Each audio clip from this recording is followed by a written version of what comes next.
buenas tardes, buenas noches. Me llamo Julia Pérez, soy pedagoga, logopeda y neuropsicóloga escolar y docente del máster de neuroeducación y optimización de capacidades. Empezamos bien. Me propusieron hacer una sesión clínica que tuviera referencia a cómo trabajamos los profesionales que hacemos de la docencia en este máster y el por qué es algo más innovador, o por lo menos lo intentamos. Y se me ocurrió esto. Os voy a presentar el caso de un chico de 16 años que quizás a lo mejor el título puede llevar a equivocación. Porque normalmente cuando os dicen una memoria afectada, ¿qué pensamos todos? Demencias, personas mayores. Pues yo puedo decir que aquí hay una palabra que es guión, que ahora no os voy a poder decir qué significa, porque lo tendréis que ir viendo a medida que va pasando la sesión clínica, pero tiene un doble sentido. Cuando me propusieron hacer el máster, una de las asignaturas, y me leí todo lo bien, los objetivos que están, las competencias que tenemos que conseguir, hice una lluvia de ideas. Yo funciono así, soy bastante visual y funciono de esta manera. Y intenté buscar todas aquellas palabras que realmente fueran importantes o dieran el mensaje de lo que teníamos que transmitir a los alumnos que teníamos delante, ¿no? ¿Qué es lo que queríamos hacer? ¿Por qué teníamos que ser diferentes como máster? Y me di cuenta de que, aunque hay muchas, las más importantes son evaluar, analizar, identificar las habilidades y las alteraciones cognitivas nos permiten realizar un perfil neurocognitivo que nos dará una visión integral y holística de la persona, y eso nos permitirá hacer una intervención eficaz. La frase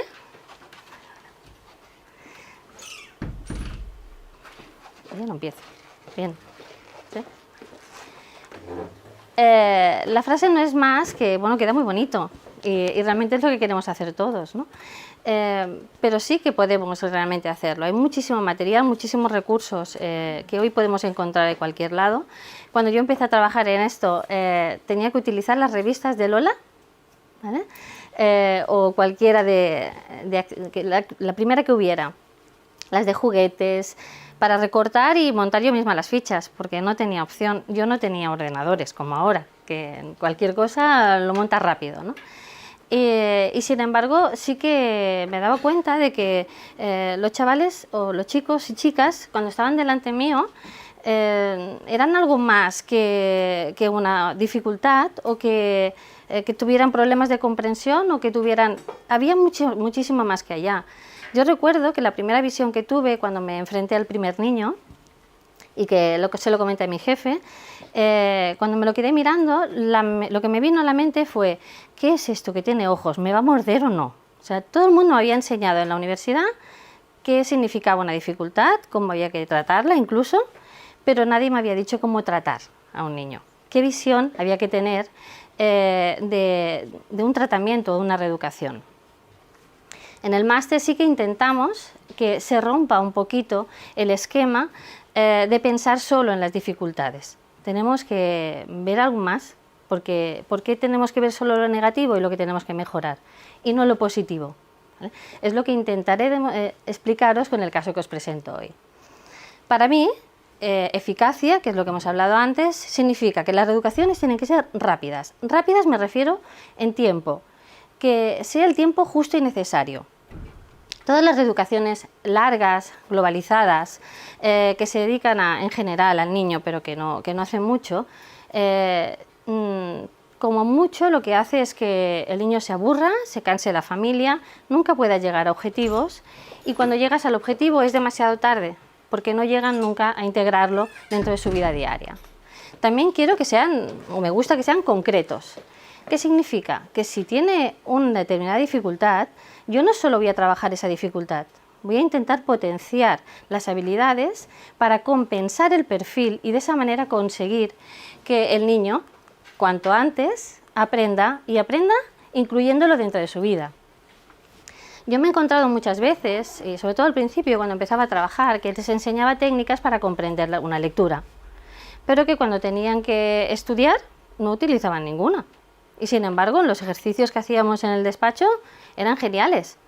Pero a la hora de afrontar, bueno, ¿por qué? Pues porque los aprendizajes en ese momento no se convertían en significativos. Hemos de intentar integrar todas aquellas actividades que proponemos dentro de la vida diaria del chico, la chica, el niño, la niña, de la familia en sí. Yo os puedo decir que hasta con niños, el más pequeñito que tengo ahora tiene 2 años y 26 meses, ¿vale? Es una nena. No habla absolutamente nada, pero yo he de conseguir que se comunique oralmente, comunicarse se comunica, pero oralmente, y evidentemente tengo que trabajar con la mamá dentro de la sesión, porque es muy pequeñita. Entonces, yo he de dar no solo instrucciones a cómo la madre tiene que tratar a la niña, sino a qué tiene que hacer y a qué recursos. Y tienen que ser integrados dentro de su vida, porque si no la mamá no lo hará. Directamente, pues seguirá haciendo lo mismo, la niña hará y se lo acabará dando, a no ser que yo le dé una herramienta o un recurso o una estrategia que pueda utilizar de manera totalmente natural, que no afecte para nada su vida. Pues cuando os hablo, por ejemplo, de adolescentes, todavía mucho peor. Si yo le digo a un adolescente, tú cuando llegues a casa tienes que coger, repasar lo que has hecho durante el día, mirarte todos los deberes, prepararlo del día siguiente. Si no consigo que lo haga de manera natural, que sea una necesidad, que cree la necesidad, evidentemente no lo hará. Y es el caso del chico este que os presentaré hoy. Entonces, haciendo un repasito, no me dedicaré mucho porque no es una clase magistral, sino que va un poquito más allá. Sí que pensé que era importante que os hiciera pues, un poquito de recordatorio de la memoria. En el máster también os puedo decir que se habla mucho del cerebro. Hola, buenas. De dónde se localizan la mayoría de las funciones que vamos a utilizar, pero también es verdad que tal y como funciona, como evolucionamos a nivel de ciencia, no es tanto en las zonas en concreto que se van a dedicar, sino de las redes neuronales. Entonces hablaremos de una malla, no solo será únicamente una zona en concreto, pero sí que es verdad que se ha demostrado que hay zonas muy concretas que se van a dedicar a un determinado tipo de memoria, de lenguaje, ¿vale? Pero más que nada son rutas. Lo primero que os hablaría es de la memoria inmediata. No tiene mucho más que decir, es todo aquello que nos entra, es volátil, es corta, y depende mucho, evidentemente, de los sentidos, de lo que nos entra por la vista, el oído, el tacto. Y no me refiero al tacto solo de las manos, la piel, ¿vale? Y toda esa información es importante, pero está ahí y dura muy, muy poquitos segundos, que recoge inmediatamente la memoria a corto plazo, que la más evidente es la memoria de trabajo o la memoria operativa, que la podéis ver en algún otro lado, ¿no? ¿Qué ocurrirá? Pues es una memoria como intermedia, es la memoria, yo siempre digo que la online, los cookies de las páginas web, que permiten que vayamos más rápido, que podamos aprender otras cosas o que aquello que tenemos aprendido lo recordemos por alguna razón. Y es como un intermedio, se nutre, me olvidé el muñequito, se nutre de la memoria a largo plazo, ¿vale? Porque tenemos muchas cosas aprendidas que hemos de poder recuperar en caso de que tengamos que aprender algo, y de la memoria inmediata, que es lo que tenemos inmediato aquí. La memoria de trabajo sería pues la que podríamos utilizar o sería muy importante y necesaria para los razonamientos, para la resolución de problemas, para las matemáticas, el cálculo matemático, por ejemplo, ¿no? Para llegar a ganar en una discusión, ¿vale? Que es algo que les cuesta mucho, los niños que tienen la memoria de trabajo que no funciona como debería. En las peleas acaban diciendo, pues tú eres tonto, pues tú más, pues no, que eres tú. Y ahí se quedan anclados porque no son capaces de reformular o escuchar lo que el otro me dice para yo rebatir y poder darte una respuesta mejor, más potente. Y muchas veces acaban por la parte física, dando pues el golpe o incluso pues diciendo algo más, ¿no? Dentro de la memoria a largo plazo tendríamos la memoria declarativa, que sería el saber qué. Es el gran almacén de información que todos tenemos y que es extremadamente importante y dependerá de cada persona, porque la parte cultural también nos interviene. No solo hemos de saber qué es París, sino dónde está en un contexto, ¿no? No todo el mundo sabrá lo mismo. Aquí nos encontraremos muchas veces los típicos, las conversaciones de lenguaje de besugos, que ves que uno habla de otro que no, y no sabes bien de qué, ¿vale? Si yo ahora, por ejemplo, dijera que si alguien, doy por sentado que vosotros sabéis que uno de los personajes más importantes, que bajando las escaleras pierde un zapato, ¿sabríais quién es? ¿Hay alguien que no lo sabe? Simplemente es porque es un cuento que conocemos todos. Seguramente si os hablara de alguna fábula de algún sitio muy lejano, pues posiblemente alguien lo sabría o no, empezaríamos a no comunicarnos. Este es el gran almacén de la semántica. La memoria episódica, que se refiere a nosotros mismos, yo digo trocitos de película, les digo muchas veces a los niños de nuestra vida, en donde pueden estar muy grabadas cuando la conexión está ligada o está muy cercana a la emoción, tanto puede ser una emoción negativa como una emoción positiva, o pueden ser más volátiles cuando es algo que ha pasado, por ejemplo, que comí ayer por la tarde, que no me puedo haberlo olvidado y además no necesito recuperarlo. ¿Qué ocurre con esta memoria? Que es fácil que podamos utilizar la parte verbal, la utilizamos. Está muy ligada al lenguaje, porque podemos explicar cosas dentro de un contexto o de cosas que nos han pasado a nosotros.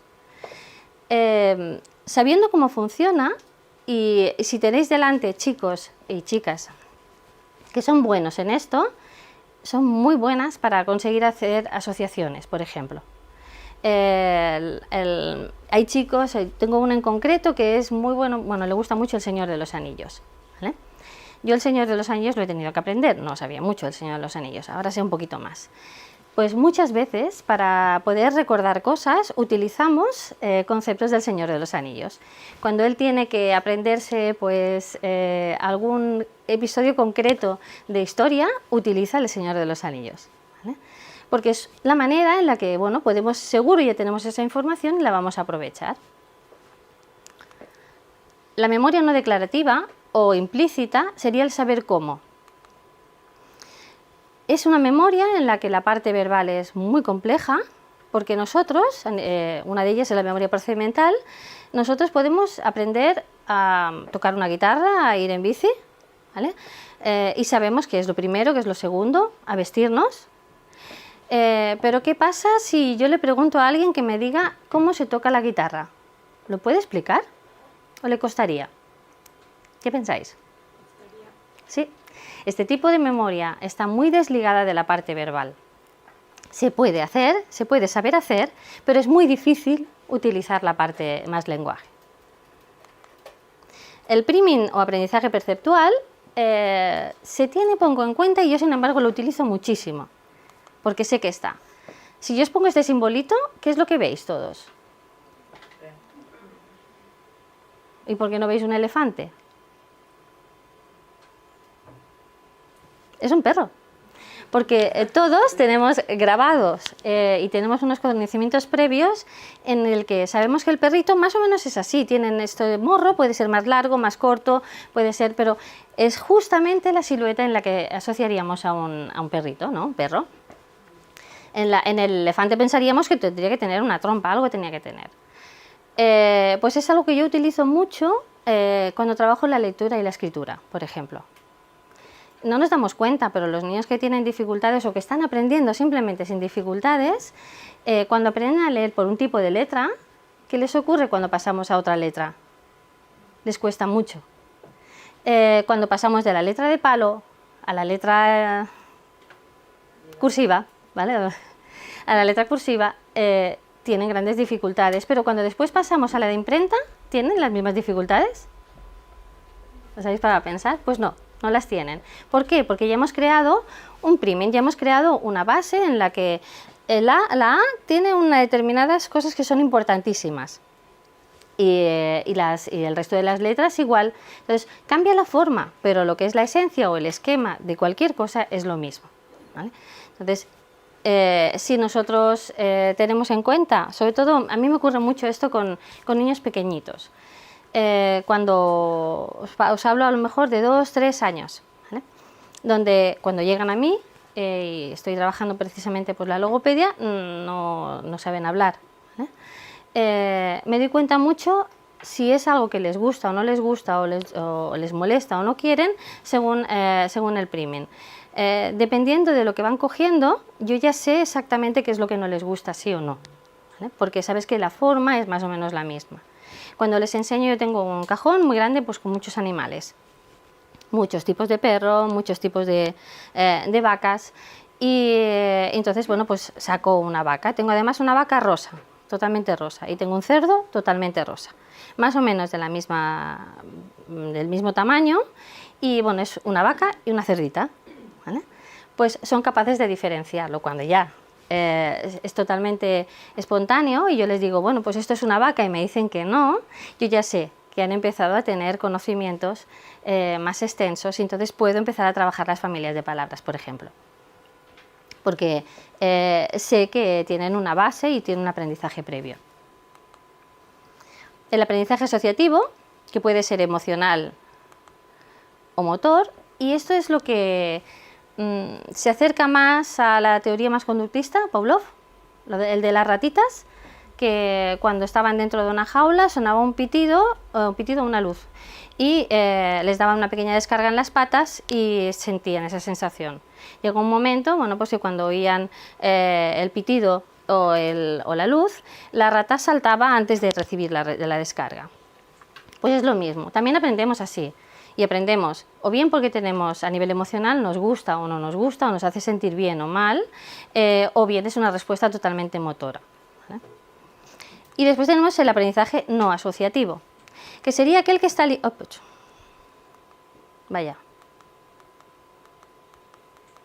sería aquel que está ligado a llegaré. Pues no me queja. Bueno, sería aquel que está ligado a una sensación extraña. Por ejemplo, el que había ahí era un muñequito que estaba corriendo detrás de una jeringuilla. Cuando tenemos, por ejemplo, hemos comido una comida que no nos ha gustado, nos ha hecho sentir mal o tenemos el estómago fatal, cuando otra vez te vuelven a enseñar la misma comida dices, ay no, casi que no, ¿vale? Lo tienes relacionado con algo que no. No es asociativo porque no se refiere a todas las comidas, sino a esa en concreto, pero sí que es una repulsa general. Entonces, ¿qué os voy a explicar ahora? Pues empezaré por el caso clínico. Es un chico de 16 años, como os he dicho antes, pero tiene particularidades. Os explicaré un poquito su historia.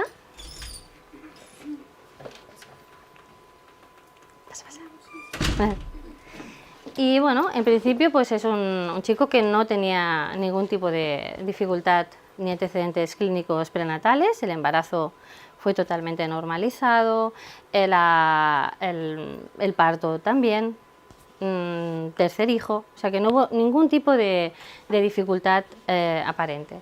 ¿Qué pasó? Al mes aproximadamente se puso totalmente morado, con una anoxia moderada, y por una cardiopatía congénita que no se había detectado, tuvo que ser operado a corazón abierto. En principio, a pesar de lo grave de la primera parte de su historia, la evolución fue totalmente normalizada. No pasaba absolutamente nada. De pequeñito bien, en la guardería no había nada, no tuvo ni problemas ni de problemas de atención, absolutamente nada. La evolución del lenguaje totalmente correcta. El problema entró cuando inició la escolaridad. Entra en P3 y a los pocos meses enseguida se ponen en contacto con los padres porque es un niño que le cuesta mucho seguir las instrucciones, aunque fueran pequeñas, os hablo de pequeñito, era muy lento al adquirir cualquier tipo de aprendizaje, pero los profesores siempre me decían lo mismo, siempre me decían, pero bueno, pero cuando lo coge, oye, no lo olvida nunca, ¿vale? Pero que realmente era extremadamente lento. Y bueno, llegó un momento en que había profesionales que pensaban que era un problema de actitud, de conducta, y se intentó pues, encaminar hacia psicología. Yo lo conozco desde muy pequeñito, porque además es muy cercano, y yo no lo tenía muy claro, la parte de psicología, pero bueno, como a nivel de aprendizaje se iba como iba, ¿vale? Los papás súper implicados, muy implicados, bueno, realmente invirtieron muchísimo esfuerzo en ayudarle a que aprendiera a leer, a que aprendiera pues, a hacer las cosas, y la verdad es que ha llegado hoy por hoy, está en primero de bachillerato. O sea, ha llegado a sacarse toda una primaria, llegó con dificultades, llegó a, pues, a pasarse una ESO y hoy por hoy está estudiando algo muy concreto, que es bachillerato artístico. Sí que era muy evidente el nivel de creatividad, súper alto. Un dibujante nato, dibuja muy bien. Es capaz de recitarte cualquier poesía, o sea, se aprende los papeles para teatro muy bien, está en teatro desde muy pequeñito, tiene una gran expresión corporal, pero es incapaz de recordar cosas de su vida diaria. Si tiene que ir a comprar el pan, baja y puede subirse sin el pan, porque cuando llega abajo no se acuerda de lo que tenía que... Pero bueno, había bajado por algo. Viene y cuando viene a sesión y viene con el dinero de la sesión, lo lleva siempre en la mano, que yo siempre le digo, a ver, cualquier día te va... No, porque lleva el móvil en la mano, porque si no me lo da en ese momento, se va, porque no se acuerda y después se siente muy mal. Si le tienes que recordar las cosas, los padres han empezado pues, a intentar recordarle absolutamente todo, es que se deja todo. Y no es un tema de dejadez, ni es un tema de actitud, porque cosas que le interesan mucho también se las deja. Solo no se las deja cuando se liga a nivel emocional. Algo que llamó mucho la atención en su colegio, estaba ya pues en la ESO, sí, estaba ya en tercero o cuarto de ESO, hacían como de padrinos de los niños pequeñitos en Navidad, entonces tenían que escribirle una postal al niño y entonces después lo iban a buscar a infantil y los llevaban a una especie de mercadillo que habían montado para comprarles alguna cosa, ¿no? ¿Qué ocurrió? Pues que la profesora pues, le dijo, dice, te acabo de decir, digo, tienes que poner la postal, y se olvidó. No se acordaba nunca de hacer la postal. Y a mí me extrañó muchísimo. Yo le dije, ¿cómo no te acuerdas? Digo, imagínate que llegas ese día, todos los demás niños tienen la postal y el tuyo no tiene la postal. Digo, esto a un niño de P3, P4, de infantil, digo, los destrozas vivos. Y él se sentía fatal. ¿Sabéis cuándo dejó de olvidarse y cuando lo hizo la primera? Cuando le dije yo a la profesora que le dijera qué niño era. Cuando él tuvo eso claro, ya no se lo olvidó nunca más. Y le dije que lo hiciera por una razón muy concreta, la parte de la semántica, la memoria semántica. Es un niño que la tiene muy desarrollada. Entonces, todo lo que relaciona a través de ahí y la emoción, porque es un corazón con patas, no hay ningún problema. Se hizo una exploración diagnóstica, bueno, y se hicieron varias. Esta, la que os voy a enseñar hoy, que os enseñaré solo una parte de la prueba, para justificar la sesión clínica. Hasta aquí había pasado por muchos diagnósticos. Le habían dicho que primero que era un trastorno de la atención, cosa que se demostró que después que no, que eran problemas en la parte frontal y que por eso se relacionaba con la parte actitudinal y que era un problema de conducta. Tampoco ha sido así, y al final se le diagnosticó dislexia. ¿Por qué? Pues porque llegó un momento en el que la memoria de trabajo estaba tan afectada que no era capaz de recordar en una lectura larga todos los datos importantes, de manera que perdía muchísima información. Entonces, bueno, pues es lo que más se acercó por sintomatología a una dislexia. Tiene 16 años, cursa primero de bachillerato en la modalidad de artístico, se va a teatro. Y tras la exploración neuropsicológica, los datos más evidentes que vi que podíamos necesitar pues eran muy buenas capacidades cognitivas, realmente compensa precisamente por sus buenas capacidades el resto de las dificultades que tiene, muchas dificultades en la memoria a corto plazo, concretamente en la memoria de trabajo, una conducta regida por la emoción, si lo enganchas ahí no hay ningún problema, hace lo que quieras, y características de personalidad muy curiosas, es un chico muy afable, es divertido, es el alma de la fiesta, la mayoría de las veces, es original, muy original, a la hora de hacer cualquier tipo de hacer cualquier tipo de actividad. Tiene una gran inteligencia emocional bastante alta, entonces en los grupos de trabajo, y además estaba en un colegio en el que se trabajaba mucho por grupos cooperativos, en los grupos de trabajo terminaba siendo el que menos trabajaba en la parte física, ¿vale? Pero el grupo acababa siendo súper dinámico y bueno por él, porque era es muy capaz de detectar, o sea, la inteligencia interpersonal es muy alta, entonces, bueno, lee muy bien el lenguaje no verbal, a pesar de lo que pasará después. Se le pasó esta prueba, que es el TOMAL. El TOMAL es una prueba, no sé si la conocéis, de memoria y aprendizaje, es bastante completa, se miran muchas áreas, es larga de hacer, pero yo pensaba que en él me podía dar mucha información como para que pudiéramos realizar una parte de la reeducación y acercarla a la manera de trabajar que yo quería hacer, ¿vale? Entonces salió esta gráfica. Si lo veis por aquí, bueno, este es el nivel medio, nivel bajo y nivel deficiente. Si os dais cuenta, en los test verbales, tiene muy bajas lo que es el recuerdo selectivo de palabras. Esta es una actividad en la que yo le doy una lista de palabras, una detrás de otra, y él tiene que después decirme las que recuerde, da igual el orden, me las tiene que decir las que recuerde. Si las dice todas bien, perfecto, 2 veces que diga todas bien, pues ya está, son 12 o 14 palabras. Y si no, tienes que volver a repetirlas hasta que te las diga al máximo de bien. Si os digo la verdad, fue horroroso para él. Recordaba algunas en concreto, pero siempre me hacía comentarios de es que esta era algo que me gustaba comer, y después decía la palabra o no. ¿Eh? Pero siempre parecía en la palabra me gustaba o no me gustaba, o esto me hacía enfadar, o sea, siempre intentaba buscar algún tipo de relación así, pero claro, era imposible porque era una lista de palabras. La siguiente que sale baja es el recuerdo de objetos. Es lo mismo que el de palabras, pero con objetos, son dibujos, pero tiene que nombrarlos, o sea que la parte verbal también entraría, no solo es señalar. Entonces, bueno, tiene que ir señalando mientras dice el nombre, tú le dices primero todo, se los quitas, te los tiene que volver a decir hasta que es capaz de recordarlo. En ninguno de los 2 casos consiguió recordar ni una sola vez todas las palabras, ni en objetos ni en palabras. La siguiente que sale baja es la de recuerdo de pares. Esta me llamó la atención de que no la hiciera bien. En principio tú das 2 palabras y después cuando tienes que preguntas solo una y te tiene que decir a la que se asocian. Había algunas que eran asociaciones evidentes y sin embargo prácticamente no hizo ninguna.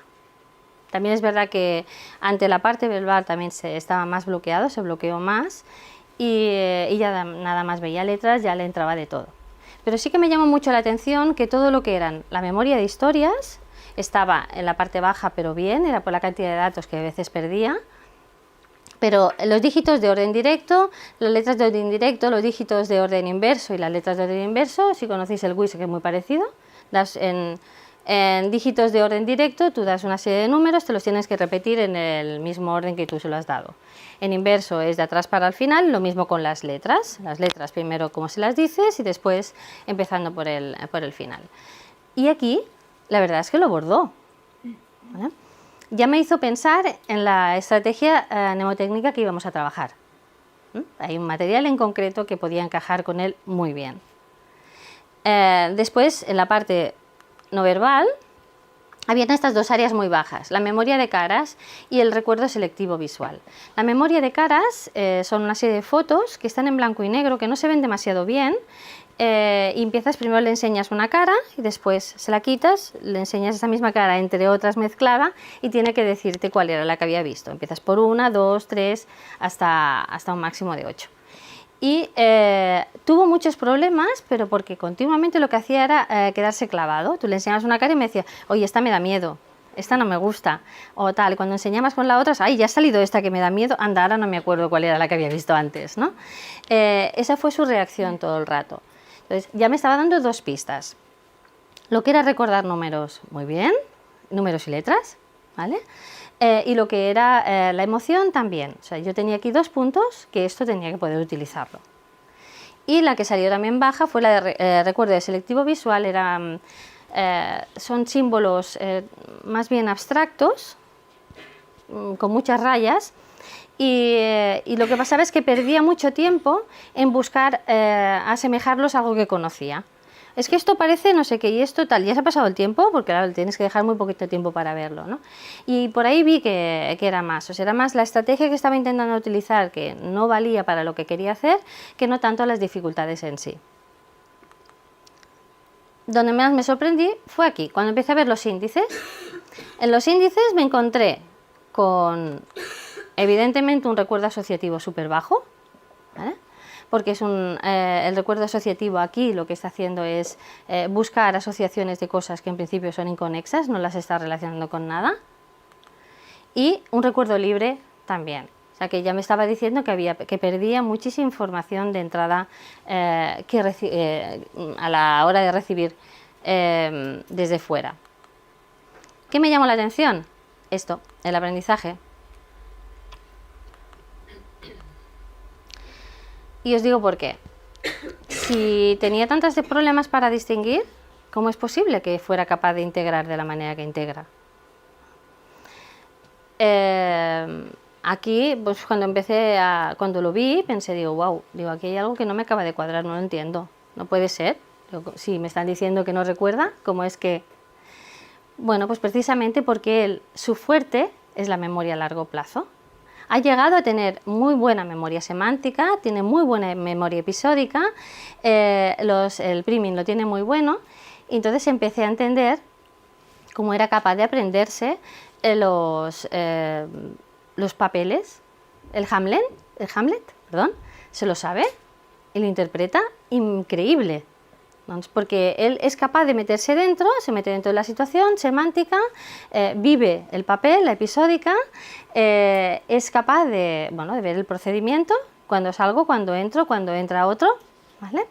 El priming empieza a distinguir cuáles son los gestos importantes para poder dar más énfasis o más importancia, o que los demás le escuchen más. Y las respuestas motoras generalmente son las que utilizamos para la improvisación, ¿no? Cuando algo no nos gusta, ¿qué podemos hacer? Pues es buenísimo, es muy bueno. Entonces, claro, que me hizo pensar, ay, pues si tenemos este punto fuerte, la memoria de trabajo evidentemente tenía que mejorarla porque es su día a día y es lo que realmente le está afectando bastante más para poder tirar adelante. Algo más que me llamó la atención era la atención y concentración, de un 98 sobre 100. O sea, realmente lo intentó, conseguir el máximo de provecho, pero no lo conseguía. Y el recuerdo secuencial. Entonces, aquí saqué 3 puntos importantes. La memoria semántica, situaciones. Si yo le hago fabricar historias, posiblemente sí que la memoria de trabajo me pueda ayudar, ¿no? Después tenemos el recuerdo secuencial, ¿vale? Pues entonces hay alguna técnica en concreto que sí que utiliza precisamente esto.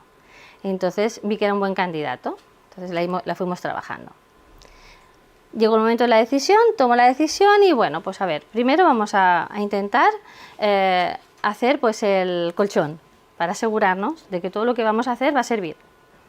Pues entonces primero concretamos los objetivos del tratamiento, en los que yo me iba a apoyar en los puntos fuertes que os he comentado para estirar del más débil de todos, que es la memoria de trabajo. El objetivo principal era aprender el horario escolar, lo que más le interesaba. Pues porque teníamos un problema muy serio, porque si hay unos días que tenía que llevar un material determinado al aula, ¿no? Y como no hay manera que nos ubiquemos en el horario, bueno, pues entonces dijimos, va, pues mira, pues el objetivo primordial o el primer objetivo, el más importante es que te aprendas el horario escolar. Porque luego tienes que integrarlo, tienes que hacerlo tuyo. No sirve de nada que empecemos a pensar. Me dijo que estaba de acuerdo y lo empezamos a hacer.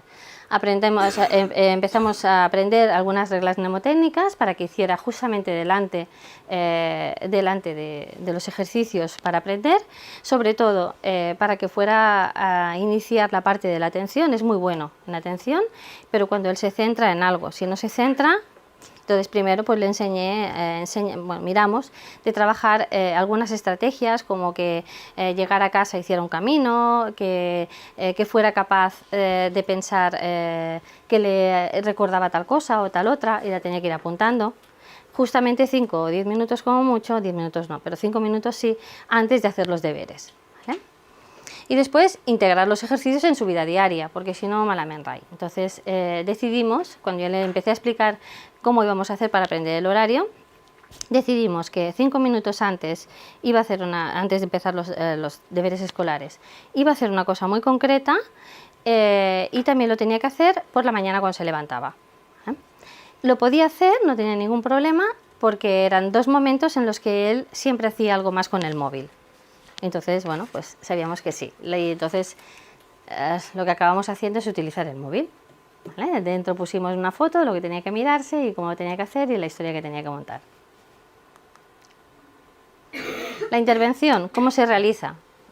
Está todavía en reeducación conmigo y siempre hacemos lo mismo.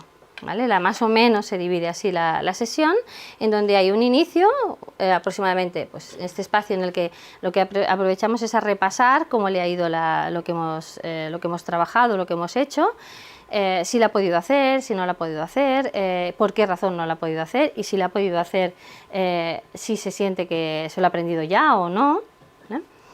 El control. Entonces, bueno, pues hicimos una serie de indicadores en los que teníamos que apuntar si tanto era cuándo lo hacía, cómo lo hacía y si había conseguido acabarlo o no acabarlo. Y dependiendo de los indicadores, pues podíamos saber si íbamos bien o no. Pensar que el objetivo era que en menos de un mes se aprendiera el horario escolar, pero no que se lo aprendiera de memoria como un carrerillo, sino que lo integrara, que fuera capaz de llegar a hacerlo, ¿no? Se puede decir que lo llegó a hacer. Y después la mayoría de la sesión pues eran entrenos y ejercicios para poder preparar lo que iba a poder hacer durante la semana y después el último trozo, bueno, pues decidir cuándo lo iba a hacer, en qué periodos y no. Pensar que tiene dificultades en la memoria de trabajo, eso significa que todo lo que se acuerde en la sesión, él dice que sí, no hay ningún problema, todo dice que sí. Pero para salir de mi despacho hasta la puerta de la calle hay un pasillo que yo le llamo el pasillo del olvido, ¿vale? Porque a todos se les olvida todo cuando llegan a la puerta de la calle.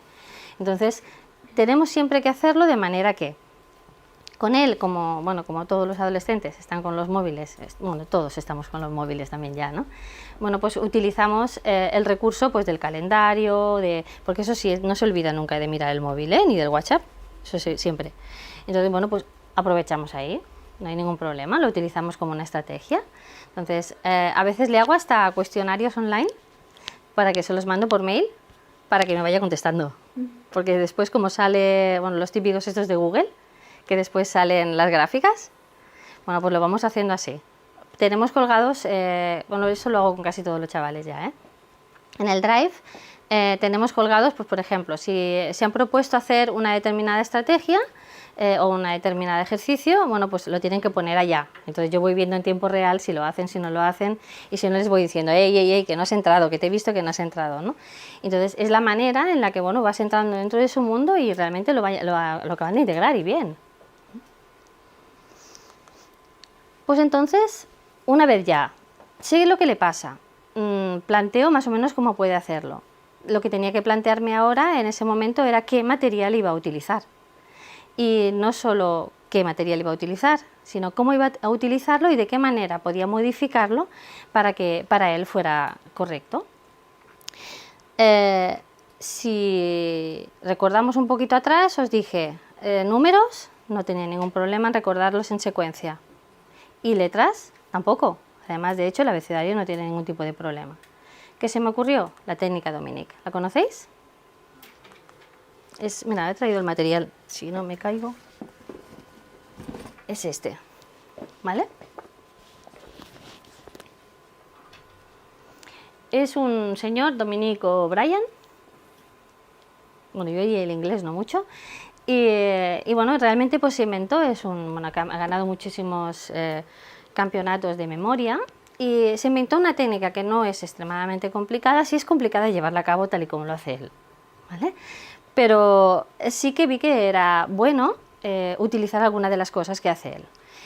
¿Él qué hizo? Se dio cuenta de que, bueno, que podía convertir los números en letras o las letras en números. Entonces hizo una secuencia del 0 al 9 en el que les puso un valor. Por ejemplo, el 1 sería la A, por ser en la misma posición, el 2 la B, el 3 la C, el 4 la D y el 5 la E. Podía haber seguido aquí, pero no, hizo otra asociación. El 6 le puso la S, porque consideraba que el 6 tiene la S, ya está. El 7 la G. Esto es algo de los 7 mundos o va por ahí. Y el 8 le puso la H porque pensaba que estaba dentro, la letra podía estar dentro de la palabra. El 9 la N porque tenía la letra N y el 0 la O por similitud simplemente gráfica, ¿no? Entonces a partir de aquí ya podía hacer esto. ¿Vale? El siguiente paso. Este número lo convertía en letras y para poder recordarlos utiliza un nombre. En este caso, pues su asociación fue Orlando Bloom, porque sabía que Orlando Bloom sería el 02 siempre. Entonces, para aprenderse fechas, lo hacía así. Lo trasladaba a nombres de personajes, lo que te venga primero a la cabeza, ¿vale? Pensé que era una técnica que podía ser adecuada para este chico, porque justamente esto no le cuesta absolutamente nada y de hecho ha ido muy bien. Una segunda parte que también utiliza él es los mapas de viaje. Son caminitos, y esto es una foto del material, son caminitos en el que en cada sitio que se pare tiene que inventarse una pequeña historia. Sirve para aprenderse listas de palabras, por ejemplo.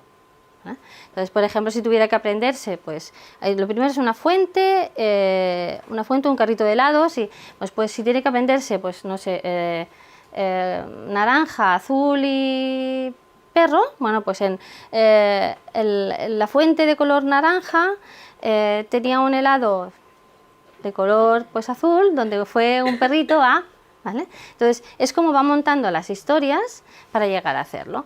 Claro, exactamente así no tenía mucho sentido hacerlo con él, ¿vale? Porque nosotros nos tenemos que aprender el horario. Entonces, fue así como lo hicimos. Esto es el ejemplo correcto o concreto que hicimos con él. Y os explico por qué. HF significa Historia Fonaments, bueno, es como historia del arte. Y él dijo, ¿con qué lo puedo asociar? Bueno, con el Capitán América. Y yo, digo, sí, y además me lo dijo muy claro. Sí, porque el Capitán América es un personaje de historia. Digo, ya está, ¿vale? Es de la Segunda Guerra Mundial, me dijo. Vale, pues no hay ningún problema, pues ya está, perfecto. Pues ya sabemos, y como aquí vamos a hablar de historia, pues ya sabemos que el HF siempre será Capitán América. LM es lenguaje musical. Me dijo el Pimpín, dice, porque es el que canta en El Señor de los Anillos. Me parece que me dijo, Señor de los Anillos, puede ser. Me dijo, si es el que canta, dice, pues ya está, lenguaje musical. Digo, me parece muy bien. Digo, la F, dice, filosofía, el Iron Man, porque siempre está divagando. Siempre empieza a hablar, siempre dice tal, ¿vale? El Bruce Banner para análisis musical, pero no el verdecito, sino cuando está como científico, ¿vale? Y está la Elastic Girl, bueno, pues anatomía, evidentemente, anatomía aplicada. Entonces, bueno, yo le dije, vale, bien, siguió diciéndome, catalán, pues me dijo el C3PO, porque sabe muchos idiomas, ¿vale? El CCMON, el Spock, porque me dijo que es un profesor friki. Y el educación física, el Flash, porque corre mucho, ¿vale? Y el siguiente que faltaba es inglés, el Sherlock, inglés, el Sherlock Holmes. Yo le dije, vale, muy bien, Pues ahora, ¿qué hacemos con todo esto? La asociación, bueno, fueron varias sesiones en las que encontró el qué. Ha llegado un momento que es inmediato. Bueno, de hecho, cuando él y yo hablamos, ¿qué te toca? ¿Capitán América o tal? O sea, vamos así, o sea, porque realmente sabemos perfectamente de qué estamos hablando. Y he llegado a incluirlo sin ningún tipo de problema. Pues claro, teníamos un segundo problema, el orden. No solo nos servía saber qué era cada cosa, porque entonces tenía que volver a mirarlo, sino teníamos que aprender de qué manera podía conseguir que tuviera todo un orden. Y de manera que yo le pudiera preguntar, bueno, pues a ver, el miércoles, ¿qué es lo que tienes? Y entonces que él pudiera decirme, pues tengo esto, esto y esto, ¿vale? Pues entonces, si tienes que prepararte esto, ¿cómo lo podemos hacer? ¿Vale? Todo esto, pensar que el objetivo era un cuadro que tenemos, un cuadrante que tenemos él y yo en el Drive, en donde tiene que planificarse cada día las cosas que va a hacer. Entonces, primero tiene que poner qué es lo que ha hecho durante el día, que yo siempre le llamo los puntos de anclaje, que me diga exactamente por dónde iba, y después tiene que plantearse cuál es su objetivo para el día siguiente. Entonces, claro, para eso lo necesitábamos muy rápido que lo pudiera integrar. Y evidentemente, ¿qué utilizó? La asociación semántica, porque es su punto fuerte. No pensó en buscar ninguna otra asociación que no fuera algo que para él es común y conocido, que yo tuve que aprender porque yo no tenía estos conocimientos, pero él sí, pero que nunca se nos han olvidado una vez hemos compartido justamente eso. ¿Qué pasó? Yo os he hablado antes de la palabra guión en el inicio. No era un guión, era el guión de un teatro. Porque, claro, si lo que teníamos que hacer era ahora aprendernos de memoria el orden, teníamos que conseguir hacerlo de manera que fuera gráfica y fácil para él. Entonces se inventa historias. Y se inventó 5 historias, y son estas. Los lunes. Salió la palabra gimnasio porque son los días que él va al gimnasio. Entonces dijo, el Capitán América va con Pimpin a convencer a Iron Man para que vaya al gimnasio con Bruce Banner y Elastigirl. Son justamente por orden todas las que había. La segunda historia que él montó fue los martes, y era Iron Man y Bruce Banner van a la nave a hablar con C-3PO, Spot y Flash y a ligar con Elastigirl. Pero como era pobre, y además quedaba lejos, dice, bueno, pues yo no hay ningún problema, lo arreglamos así. La tercera historia fue Sherlock y Bruce Banner leen la novela de asesinato escrita por C-3PO y Don Quijote en la nave de Spot y Capitán América. ¿Vale? Las hizo totalmente espontáneas, y es capaz de decírtela y recetártela sin ningún tipo de problema. Los jueves, Sherlock va a la comisaría a ver cómo canta Pimpin cuando le interroga a Bruce Banner junto al Capitán América. Si os dais cuenta, vuelvo a poner una palabra que está dentro de un contexto, que es canta. En este caso yo le decía, digo, pero canta, digo, se pone a cantar, y dice, no, hombre, no, que delata a la gente. Entonces ya va buscando similitudes para poder entrar en cómo trabajarlo. Y la última, que era para los viernes, Sherlock escucha la historia del Capitán América y Don Quijote, mientras Flash y Pimpin juegan al pilla-pilla. Es de la manera en que él llevó, o que llevamos, una metodología que es totalmente, bueno, la base es la misma, pero está modificada hacia él, y os puedo asegurar que en menos de 2 semanitas se aprendió todo el horario. ¿Qué es lo que no hemos conseguido? Pues ahora que hable solo del horario. De momento hablamos del Bruce Willis, del Capitán América, y estamos ahí. Pero ha sido capaz de hacerlo. ¿Y por qué lo ha conseguido? Pues porque él ha sido capaz de integrarlo. Es un foco de interés, es lo que a él le gusta hacer. Entiende cómo va, lo ha decidido él, decide el momento en que lo hace, y la parte más positiva es que ya no solo lo utiliza aquí. Cuando tiene que aprenderse cualquier otra cosa de memoria, también se aprende historias. Llega a montarlas de muchas maneras, es súper original, muchas veces me cuesta seguirle. Por eso que os decía antes, digo, es muy original, es un chaval que de cualquier cosa monta una película, realmente lo lleva en la sangre. Lo llamaron hace poco, bueno, pertenece a un SPLAY, y lo llamaron como animador, y los chavales del SPLAY no lo reconocieron, y él está en el SPLAY. Porque, bueno, aparte de cómo fue disfrazado, cómo es capaz de actuar y es capaz de hacer las cosas. Y sin embargo, bueno, pues la vida, el día a día, lo estamos solucionando así. Ahora ya, pues por ejemplo, no se deja los deberes por hacer, entrega las cosas a tiempo, en lo que llevamos de este trimestre, entrega las cosas a tiempo, planificarse, bueno, estamos en ello, todavía no hemos conseguido demasiado, pero sí es capaz de con tiempo decidir qué hacer. Y en los grupos de trabajo, que también sigue haciendo, bueno, tienen que hacer un TR, pero en su colegio hacen el TR por parejas, no lo hacen solos. Y lo que hacen es que los juntan de diferentes disciplinas. El científico con el musical no lo deciden ellos, lo deciden los profesores. Y bueno, ya es capaz de plantearse cómo poder hacer para poderse poner de acuerdo con la otra persona. Además le ha tocado a una persona de científico, bastante cuadriculada, y yo pienso que le irá muy bien. Porque tienen que conseguir, no tiene muy claro todavía la parte práctica, cómo la harán, pero la intención es que quieren mezclar las dos cosas, el teatro y las matemáticas, ¿vale? Para poder enseñar a los niños a hacer según qué, bueno, las operaciones nos decían, ¿vale? Entonces, volviendo a lo que iríamos un poquito al principio, pues ¿qué tendríamos? Yo os he dicho al principio que era importante tener una visión integral y holística. Si yo solo hubiese tenido en cuenta los puntos débiles suyos, posiblemente estaríamos ahora todavía trabajando la memoria para recordar continuamente y machacarla, pero nunca la haríamos significativa. Pero sin embargo sí que trabajaríamos la memoria todo lo que queramos. De hecho, no es la primera vez que se trabaja la memoria con él, hace mucho tiempo, ¿no? Solo es ahora que empieza a funcionar. Sí que es muy importante crear un perfil neurocognitivo.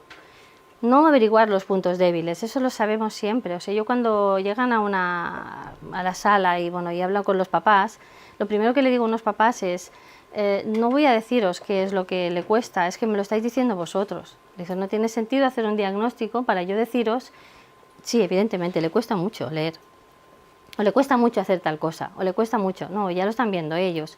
Esperan, unos padres lo que esperan evidentemente son soluciones y soluciones viables, que es con lo que podemos conseguir que tiren adelante.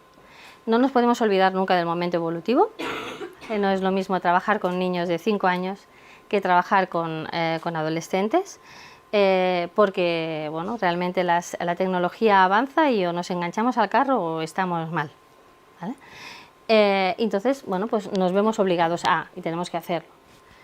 Y los padres, evidentemente, lo que nos van a exigir son resultados. Y los resultados solo se consiguen si haces o creas en el niño la necesidad, ya no solo de mejorar, que eso seguro que la tienen, sino la necesidad de probar cosas nuevas, arriesgarse y ponerse a prueba unos mismos. A mí muchas veces, bueno, esta mañana he estado en una escuela y la profesora me decía, ¿tú crees que tiene problemas de autoestima? La nena que hablábamos, y yo le decía, digo, no, lo que no sabe es arriesgarse. Se está en su zona de confort y no se atreve a salir porque piensa que no le va a ir bien o no va a saber qué hacer si no le va bien.